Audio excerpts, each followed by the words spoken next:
നമസ്കാരം. ഞാൻ doctor P Lakshmi Ammal, പട്ടം SUT ആശുപത്രിയിലെ ഗൈനക്കോളജിസ്റ്റാണ്.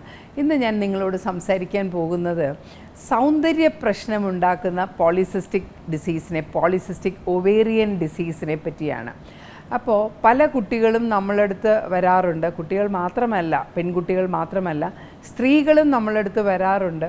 ഡോക്ടറെ, എൻ്റെ തലമുടി ഒരുപാട് അങ്ങ് പൊഴിഞ്ഞു പോകുന്നു, അല്ലെങ്കിൽ എൻ്റെ മോളുടെ മുഖത്ത് നമ്മൾ ഒരു നിവൃത്തിയുമില്ലാത്ത വിധത്തിൽ മുഖക്കുരു വരുന്നു, അല്ലെങ്കിൽ അവൾക്ക് കുറച്ച് തലമുടി കൂടുതൽ, തലമുടി എന്നല്ല, മുടി കുറച്ച് കൂടുതൽ ശരീരഭാഗത്ത് വരുന്നു. അതായത് മീശ, ആണുങ്ങൾക്ക് മീശ വരുന്ന പോലെയും കൃത വരുന്ന പോലെയും എൻ്റെ മകൾക്കും കുറച്ച് കൂടുതൽ വരുന്നുണ്ട്.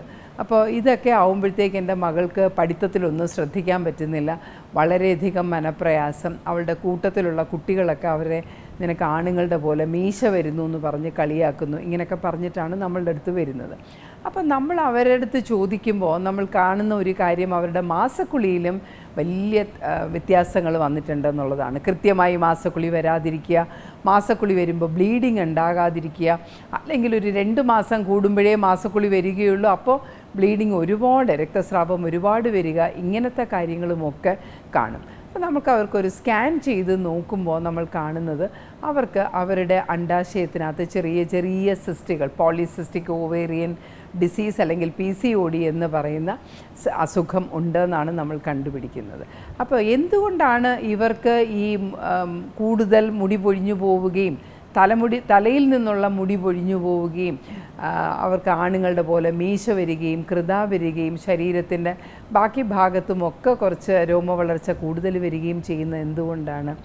ഈ PCOD എന്ന് പറയുന്നത് ഒരു ഹോർമോണൽ ഇംബാലൻസ് ആണെന്ന് പറയാം നമുക്ക്. ഹോർമോണിൻ്റെ സന്തുലിതാവസ്ഥ ഇല്ലാതെ ഇരിക്കുക. അപ്പോൾ അതുകൊണ്ടാണ് മാസക്കുളിയും തെറ്റി വരുന്നത്. പക്ഷേ ഇതിൻ്റെ കൂട്ടത്തിൽ തന്നെ അണ്ഡാശയത്തിനകത്തുനിന്ന്, അണ്ഡാശയത്തിൻ്റെ അകത്ത ഭാഗം കുറച്ച് കട്ടി കൂടുകയും അവിടെ നിന്ന് പുരുഷ ഹോർമോൺസ് കുറച്ച് കൂടുതലായി ഉണ്ടാകുകയും ചെയ്യും.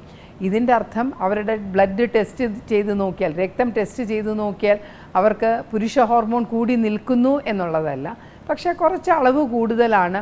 ആ പുരുഷ ഹോർമോൺ ചെന്ന് ഈ നമ്മളുടെ തലനാരിയുടെ റൂട്ടിലുമൊക്കെ ജോലി ചെയ്തിട്ട് പല ആണുങ്ങളുടേതായിട്ടുള്ള ഒരു പാറ്റേൺ അവർക്ക് വരും. അപ്പോൾ പെൺകുട്ടികൾക്കാണ് സാധാരണ തലമുടി കൂടുതൽ തലയിൽ വരുന്നത്.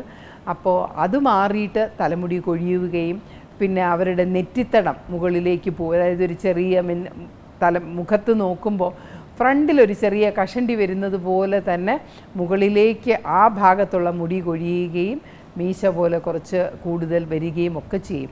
ഇതൊക്കെ അണ്ഡാശയത്തിൽ നിന്ന് ഉണ്ടാകുന്ന ഒരു വ്യത്യാസത്തിൽ നിന്ന് കുറച്ച് മെയിൽ ഹോർമോൺ, ആണുങ്ങളുടെ ഹോർമോണിൻ്റെ അളവ് കുറച്ച് കൂടുകയും, രക്തത്തിൽ കാണുന്ന അത്രയും തന്നെ അളവ് കൂടില്ല, പക്ഷേ അത് ചെന്ന് ഈ ഹെയർ ഫോളിക്കിളിലൊക്കെ അതിൻ്റേതായ ജോലി ചെയ്യുന്നത് കൊണ്ടാണ് ഇത് കാണുന്നത്.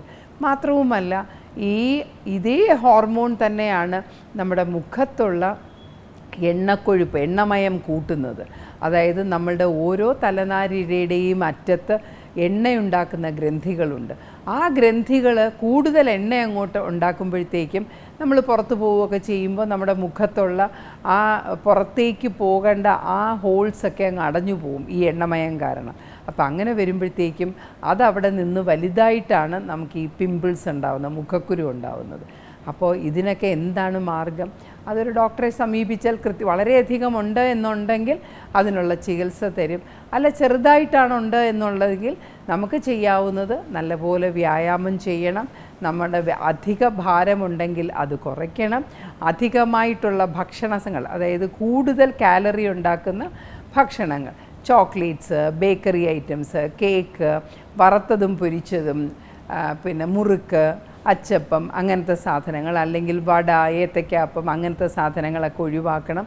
വീട്ടിൽ കറികൾ ഉണ്ടാക്കുമ്പോൾ അതിൽ ഒരുപാട് എണ്ണയില്ലാത്ത, ഇപ്പോൾ മീൻ കഴിക്കുകയാണെങ്കിൽ അത് കറി വെച്ച് കഴിക്കണം, അല്ലാതെ പൊരിച്ച് കഴിക്കരുത്. അപ്പം അങ്ങനത്തെ സാധനങ്ങൾ ശ്രദ്ധിച്ച് ദിവസം 40 മിനിറ്റ് കൃത്യമായിട്ട് 6 മാസം എക്സസൈസ് ചെയ്ത് കഴിഞ്ഞാൽ ഇതിനൊക്കെ ഒരു വ്യത്യാസമുണ്ടാവും. ഇല്ലെങ്കിൽ ഡോക്ടർമാരെ കണ്ടു കഴിഞ്ഞാൽ അവർ കൃത്യമായിട്ട് അതിനുള്ള മരുന്നും പറഞ്ഞു തരും. നന്ദി, നമസ്കാരം.